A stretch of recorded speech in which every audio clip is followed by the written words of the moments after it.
Sanibonani Mahlabezulu, siyahlangana futhi kuhlelo lethu Ndebele Secret and Confessions. Thumelana ama-confessions wena ngapha kimi ukwenzela ukuthi ngizokwazi ukuthi ngiwafunde kwazibani ngelinye ilanga ungazithola nawe usuthola usizo. I-subscribe nini nibe seni-like ni-share ukuze nikwazi ukuthi nithole i-secret and confession enye bengiqeda kuyithumela ngaleso sikhathi. Indaba yethu yokuqala ithi yona ngintombazana.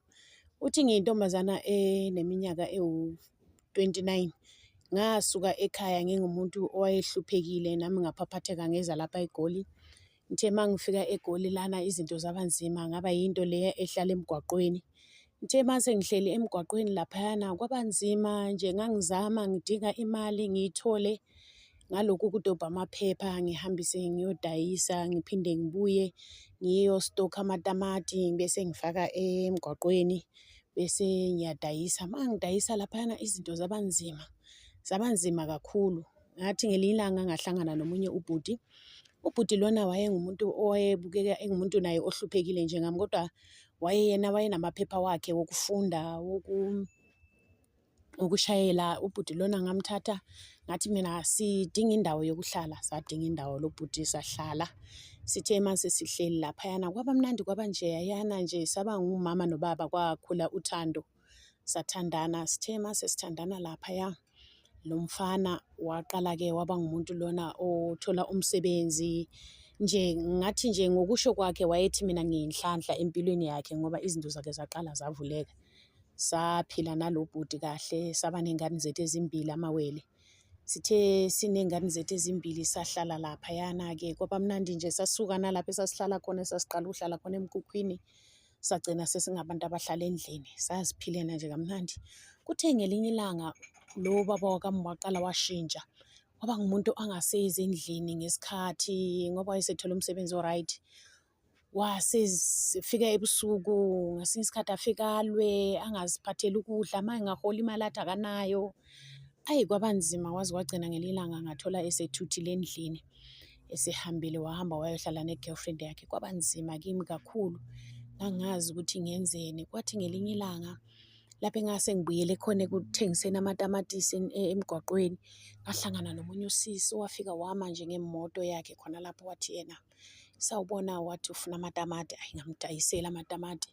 Uthe mangimdayisela amatamati lo sisi wahamba waphinda futhi ngelinye ilanga wabuya wafika wathi, hawu ngibona ngumuntu lo ngathi isimo sakho sempilo asikho right. Ayi ngavuma nami-ke ngahleka laphana, wathi hayi ngizokunikeza imali, wanginika imali.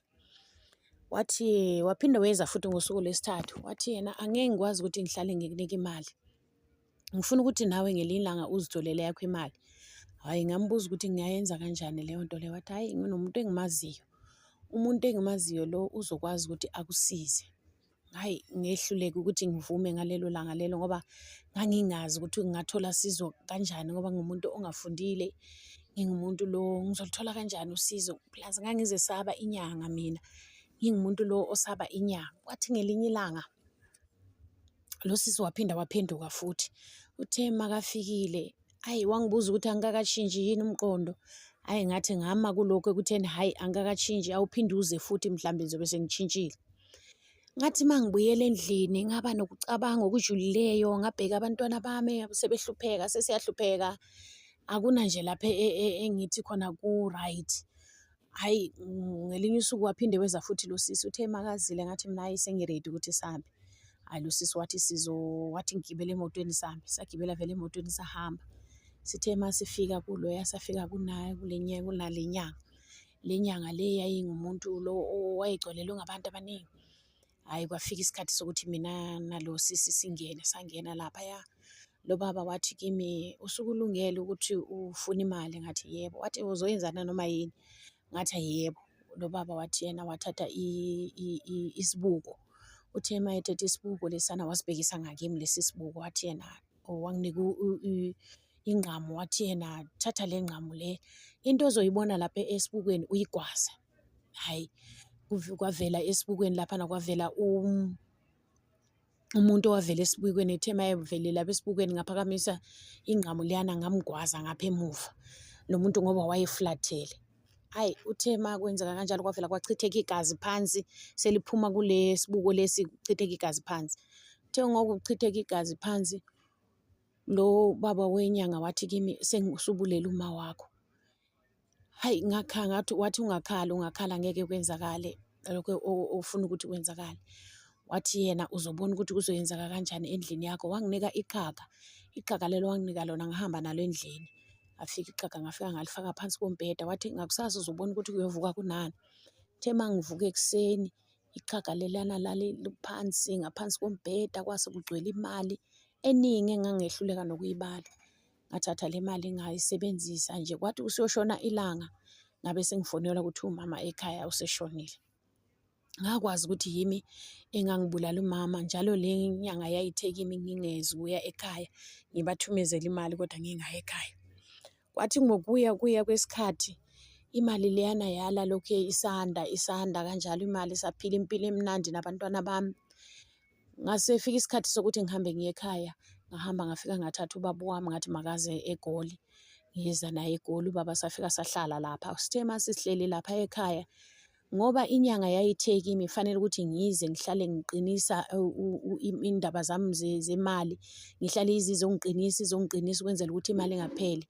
Ngelinye ilanga wasethi kimi, ngiyazi ukuthi usohlala nobaba wakho. Ngathi yebo. Wathi yena kuyomele ukuthi ubaba wakho ulale naye kanye nje ngonyaka. Hhayi, ngazibona ngingasazi nokuthi ngenzeni, angangazi ukuthi ngale kodwa phela sengijwayele imali isimnandi, angikwazi ukuthi ngiyeke ukuthi ngiyenze lento athi ngiyenze. Wanginikeza umuthi, uthe mayenginikezile umuthi loyana ngawuthatha ngahamba nawo ekhaya. Uthe nangifika ekhaya endlini ngafika ngawufakela ubaba wami. Ubaba wami walala ebusuku, uthe waselele ebusuku wayelala lokho kungathi ufile.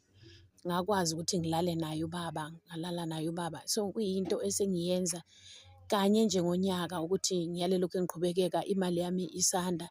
Yebo, imali nginayo kodwa ukuthula angisenakho ngaphakathi.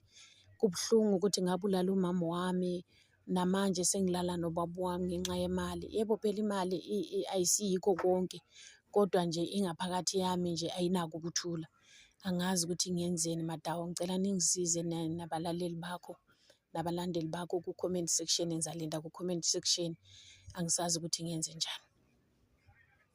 Hheyi, yiyo le ndaba yethu ebekade sinayo namhlanje. Ayi, usisi usethi yena manje imali ayisasemnandi, imali ayisamniki ukuthula.